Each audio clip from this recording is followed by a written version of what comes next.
నమస్తే welcome to BRK health నేను మీ ఝాన్సీ రాణి ఇవాళ మన స్టూడియోలో వైద్యరత్న వైద్య విభూషణ్ డాక్టర్ లక్ష్మణ్ యాదవ్ మరియు శ్రీ ధన్వంతరి వైద్య నిలయం యొక్క చైర్మన్ మనతో పాటు ఉన్నారు. ఆయనతో మాట్లాడదాం. నమస్కారం సార్. నమస్తే మేడం. సార్, మొదటగా కాన్స్టిపేషన్ అంటే ఈ మధ్య కాలంలో కాన్స్టిపేషన్ అని వాడుతున్నారు, కానీ మన అచ్చ తెలుగులో చెప్పాలంటే మలబద్ధకం. సో అది తగ్గాలంటే ఏం చిట్కాలు పాటించాలి, రాకుండా ఉండటానికి ఏం చిట్కాలు పాటించాలో తెలియజేయండి. Okay madam. అయితే బేసికల్గా కాన్స్టిపేషన్ అనేది అన్ని వ్యాధులకు మూలం మేడం. అంటే ఆయుర్వేదం ఏం చెప్తుంది అంటే సర్వేషాం రోగానాం నిదానం కుపితో మలహ. అంటే అన్ని వ్యాధులకు శరీరంలో మనకు ఏదైతే కాన్స్టిపేషన్ అంటే ఈ మలాలు అనేది శరీరంలో అలాగే ఉండిపోవడం, దానివల్ల టాక్సిన్స్ అనేది ఫామ్ అవుతుంది. దాంతో రకరకాల వ్యాధులు అనేది వస్తూ ఉంటాయి. సో ఇక్కడ కాన్స్టిపేషన్ అనేది కేవలం అంటే ఓన్లీ మనము మోషన్ ఫ్రీగా పాస్ చేయడం ఒకటే కాదండి. సో తిన్న ఆహారం అనేది మనకు శరీరం నుండి బయటికి రావాలి. అది 3 రూపాలలో వస్తుంది. ఒకటి విరేచనం ద్వారా, ఒకటి మూత్రం ద్వారా, ఇంకొకటి మన స్వెట్ చెమట ద్వారా. సో ఈ 3 క్రియలు కనుక శరీరం నుండి ప్రాపర్గా ఉంటే కనుక మ్యాక్సిమం వ్యాధులు అనేది రాకుండా ఉంటాయి. సో ఇవన్నీ ఈ మధ్యకాలంలో మనం తీసుకునే ఆహారమే కావచ్చు, లేదంటే మన లైఫ్ స్టైలే కావచ్చు, ఇవన్నీ కూడా ఏమవుతున్నది అంటే స్కూల్స్ ఇప్పుడు జనరల్గా మన పిల్లలు ఉంటారు కదండి, పిల్లలకు ఆ స్కూల్ టైమింగ్స్ కానీ వీటన్నిటికీ హడావిడితో ఉంటూ ఉంటుంది వాళ్ళ లైఫ్ అంతా. సో హ్యాబిచువల్ కాన్స్టిపేషన్ అనేది అవుతూ ఉంది. అంటే పిల్లలకు డైలీ మేము మోషన్ పాస్ చేయాలనే నాలెడ్జ్ అనేది లేకుండా అయిపోతుంది అనమాట. సో ఈ స్కూల్ టైమింగ్స్ వల్ల 2 డేస్కి 3 డేస్కి వెళ్ళటము. సో వాళ్ళ పేరెంట్స్ ఏం కంప్లైంట్ చేస్తారు, మా పిల్లలు చదువుల్లో కరెక్ట్గా కాన్సన్ట్రేట్ చేయలేకపోతున్నారు అని చెప్పేసి కంప్లైంట్ చేస్తుంటారు. అంటే అదొక థియరీ ఏంటి అంటే big C proportional to small C అంటారు. అంటే constipation related to concentration.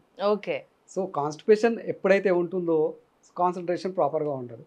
So concentration సరిగ్గా లేకపోవడం వల్ల వాళ్ళ స్టడీస్ కూడా చాలా మటుకు ఇంబ్యాలెన్స్గా అవుతూ ఉంటాయి. సో చిన్న వాళ్ళనే కాదు, పెద్దవాళ్ళు కూడా. సో ఇక్కడ ఏమవుతుంది, బేసికల్గా తిన్న ఆహారం అనేది బయటకు వెళ్ళిపోవడం వల్ల టాక్సిన్స్ అనేది రెగ్యులర్గా వాష్అవుట్ అయిపోతుంటాయి. అలా కాకుండా బాడీలో ఉండిపోవడం వల్ల ఏమవుతుంది అంటే బేసికల్గా శరీరంలో ఫస్ట్ ఏదైతే మన జఠరాగ్ని అంటాము, అంటే డైజెస్టివ్ ఫైర్ ఏదైతే ఉన్నదో అది వీక్ అవుతుంది. వీక్ కావడం వల్ల దాని తర్వాత లివర్ పైన ఎఫెక్ట్ వస్తున్నది. సో ఈ లివర్ నుండి ఏదైతే మెటబాలిజం సిస్టమ్ ఉంటుంది కదా, దాని ద్వారా ఈ ఏదైతే పాయిజనస్ గ్యాసెస్ ఏదైతే ఉంటాయో అవి బాడీ మొత్తం స్లోగా స్ప్రెడ్ అవుతూ ఉంటుంది. అంటే మంచి ఆహారం మనం మంచి ఫుడ్ ఇచ్చామంటే బాడీకి మంచిగా అది పాజిటివ్గా గ్రో అవుతుంది. అదే చెడు పదార్థం ఇస్తే చెడుగానే గ్రో అవుతుంది. సో ఇక్కడ బేసికల్గా వచ్చేసరికి ఈ కాన్స్టిపేషన్ వల్ల ఏదైతే టాక్సిన్స్ ఫామ్ అవుతుంటాయి కదా, అది స్లోగా టాక్సిన్స్ ఫామ్ అవుతూ జాయింట్స్లలోకి వెళ్ళిపోతుంది. జాయింట్స్లలోకి వెళ్ళిపోయేసేసి ఈ రుమటైడ్ ఆర్థరైటిస్ అనే వ్యాధి, అది చాలా భయంకరమైన వ్యాధి. అసలు దానికి కొన్ని మోడర్న్ థెరపీస్లో దానికి అసలు ట్రీట్మెంట్ అనేది లేదు. ఏదో టెంపరీగా దాన్ని మేనేజ్ చేస్తూ సిమ్టమేటిక్గా ట్రీట్ చేస్తూ ఉండడం తప్ప కంప్లీట్ సొల్యూషన్ అనేది లేదు. ఎందుకు అంటే దానికి మూల కారణంని అసలు ట్రీట్ చేయట్లేదు మనం. సో ఇది ఒకటే అనేది కాదు. సో దీనివల్ల మనకు హార్ట్ ప్రాబ్లమ్స్ వచ్చే అవకాశం ఉంటుంది. సో హార్ట్ ప్రాబ్లమ్స్ నుంచి ఈ లివర్ ప్రాబ్లమ్స్ ఒకటి, లివర్ నుండి మళ్ళీ ఈ ఎక్కువ అంటే ఫ్యాట్ అనేది ఎక్కువ ఫామ్ అవుతూ ఉంటుంది, ఒబేసిటీ. సో ఒబేసిటీ తర్వాత డయాబెటీస్ తర్వాత కిడ్నీ ఫెయిల్యూర్స్. సో అలా చెప్పుకుంటూ పోతే ఒకదానికో ఒకటి ఫామ్ అవుతూనే ఉంటుంది. అందుకే ఎప్పుడైతే శరీరంలో అంటే మలం అనేది సంచయం అవుతుందో, అంటే ఒక దగ్గర ఉండిపోతుందో, అప్పటి నుండి వ్యాధికి మూలం అనమాట, అది రూట్ కాజ్.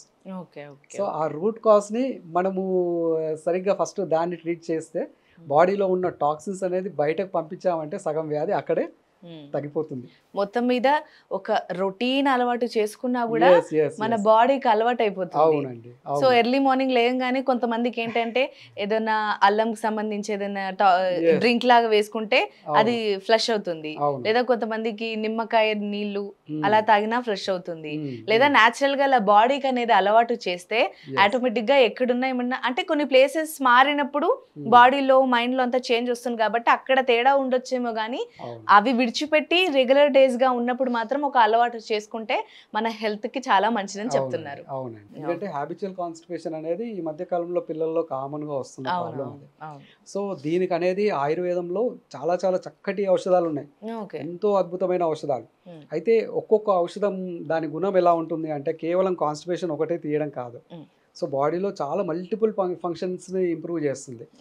సో ఆ విధంగా ఇంప్రూవ్ చేసినప్పుడు కేవలం కాన్స్టిపేషన్ తగ్గడంతో పాటు మిగతా అన్ని కూడా ప్రాబ్లమ్స్ సాల్వ్ అవుతూ వస్తాయి. సో దానికంటూ ఒక ప్రత్యేకమైన ఒక మూలిక, అది చాలా సర్వసాధారణము, అందరికీ తెలుసు. సో అందరికి తెలిసిన మూలిక చాలా అద్భుతం అనమాట. అంటే కాన్స్టిపేషన్కి ఇది పెట్టింది పేరు. అలాంటి ఔషధం, ఆ ఔషధమే అలోవెరా అంటారు. అలోవెరా అంటారు, దాన్నే కుమారి, కలమంద అని చెప్పేసి మన ప్రాంతీయ భాషలో పిలుస్తూ ఉంటారు. అది ఎలా తీసుకోవాలి? యాక్చువల్లీ అయితే ఇక్కడ దీని వల్ల ప్రయోజనాలు నేను చెప్తానండి ఫస్ట్.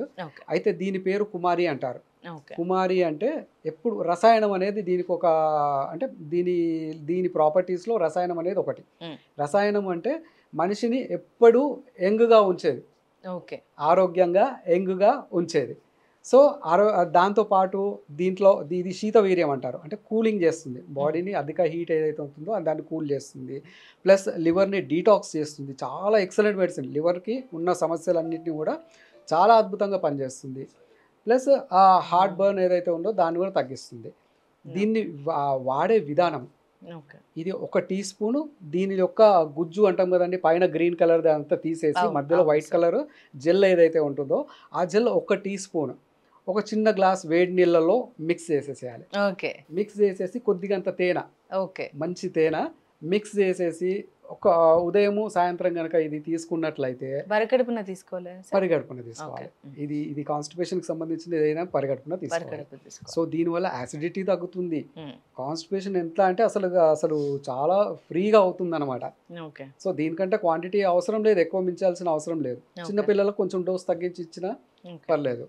పెద్దవాళ్ళకి మాత్రం ఇది రెగ్యులర్గా వాడుతూ ఉంటే కళ్ళకు మంచిది, హార్ట్కి మంచిది, లివర్ని డీటాక్స్ చేస్తుంది. సో బాడీలో ఉన్న విషం అనేది కంప్లీట్ తీసేస్తుంది మేడం.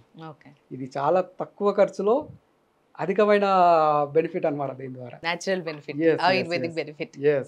కాన్స్టిపేషన్ గురించి చాలా చక్కగా వివరించారు సార్. Thank you madam. చూసారు కదా, కాన్స్టిపేషన్తో అంటే మలబద్ధకంతో ఎవరైనా బాధపడుతున్నట్టయితే సార్ చెప్పిన చిట్కాలను ఫాలో అవ్వండి, మీ సమస్యల నుంచి దూరం అవ్వండి.